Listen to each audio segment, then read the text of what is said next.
Hello আমার মিষ্টি বন্ধুরা, তোমরা সবাই কেমন আছো? আশা করছি তোমরা সকলে ভালো আছো। সবাইকে জানাই শুভ সকাল। তো এখন বাজে হচ্ছে কি 8টা, আমি ঘুম থেকে উঠে পড়েছি। তো আজ থেকে আমি তোমাদের সাথে আমার ডেইলি ব্লগ শেয়ার করব। এটাই হচ্ছে আমার প্রথম ব্লগ। তো জানি অনেক ভুল ত্রুটি হবে, তোমরা অবশ্যই ক্ষমা দৃষ্টিতে দেখো। আর চলো তাহলে আমি আমার কাজ শুরু করছি। তোমাদের সাথে কথা বলতে বলতে আমার ঘরের যা টুকিটুকি কাজ ছিল সব কিছু করে নিয়েছি। এরপর ফাঁকে আমি মুখ ধুয়ে টিফিন খেয়ে নিয়েছি এবং আমার বোন এসেছিল, বোনকেও আমি টিফিন দিয়ে দিয়েছি। এরপর যা যা কাজ আছে আমি করছি। আর তোমাদেরকে বলে দিই, আমার পরিবারে আমি, আমার হাজব্যান্ড আর আমার ছেলে, আমরা তিনজনেই থাকি। এমনি দিনগুলোতে যেহেতু আজকে বোন এসেছে, বোন একটু সাহায্য করছে, কিন্তু এছাড়া অন্য দিন কিন্তু আমি সব কিছু একা হাতেই করি। সমস্ত কাজ, ছেলেকে সামলানো এবং বাড়ির ঘরের যা যা কাজ আছে রান্নাবান্না থেকে সব কিছু। তোমার সাথে কথা বলতে বলতে আমার ঘর গোছানো কমপ্লিট হয়ে গেছে। এখন যেটা কাজ সেটা হচ্ছে ঘর এবং বারান্দা ঝাড় দেওয়া।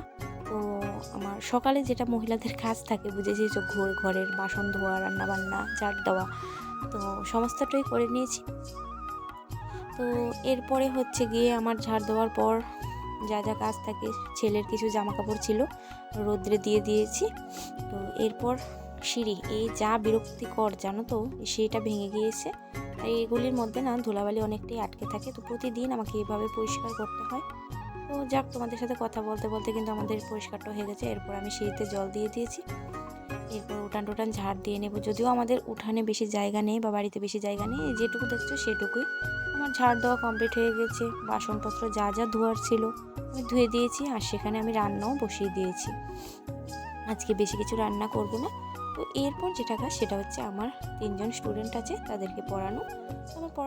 তো আমার কিন্তু পড়ানো কমপ্লিট হয়ে গেছে। তো আমি রান্না বান্নার জন্য চলে এসেছি। আজকে রান্না করব হচ্ছে গিয়ে নিরামিষ সবজি। তো আমি এখানে সবজি কেটে কুটে ধুয়ে বসিয়ে দিয়েছি, আর এদিক দিয়ে বসিয়ে দিয়েছি ভাত। অনেকটাই বেলা হয়ে গেছে, তার জন্য দুদিক দিয়ে চাপিয়ে দিয়েছি। তো একসাথে দুটো হয়ে যাবে। তারপর আবার তোমাদের সাথে একটু বাইরের দৃশ্যটাও শেয়ার করে নিলাম। আর আজকে করবো হচ্ছে মসুর ডালের বড়া, কুমড়ো পাতা বাটা, যেটা আমার খুবই প্রিয়, ভালো লাগে খেতে। আর করবো হচ্ছে গিয়ে সবজি দিয়ে ডাল। শীতের দিনে কিন্তু খুব ভালো লাগে। আমার রান্নাবান্না কিন্তু প্রায় শেষ। তো তোমাদের সাথে শেয়ার করে দিলাম কী কী রান্না করলাম। এখানে এইগুলোই হচ্ছে আমাদের মেনু। তো তোমরা আজকে কে কী দিয়ে খেলে, কি রান্না করলে অবশ্যই আমাকে কমেন্ট করে জানাবে। তো আজকের দিনটা অনেকটাই সুন্দর, অনেকটা রোদ উঠেছে, শীতের দিন যেহেতু। তো আমাদের দুপুরের খাওয়া দাওয়া সব কমপ্লিট হয়ে গেছে। ছেলেকে ঘুম পাড়িয়েছিলাম, ছেলেও ঘুম থেকে উঠে গেছে। তো আজকের ভিডিওটা তোমাদের কেমন লাগলো অবশ্যই কমেন্ট করে জানাবে। আর যদি ভালো লেগে থাকে তাহলে অবশ্যই একটা লাইক দেবে। এই ছোট্ট বোনটার পাশে থাকবে যাতে আমি আরও একটু একটু করে এগিয়ে যেতে পারি। তো চলো, সবাই তোমরা খুব ভালো থাকবে, সুস্থ থাকবে, আর পরিবারের খেয়াল রাখবে। তোমাদের সাথে দেখা হচ্ছে নতুন কোনো ভিডিও বা ব্লগে। Tata, bye bye.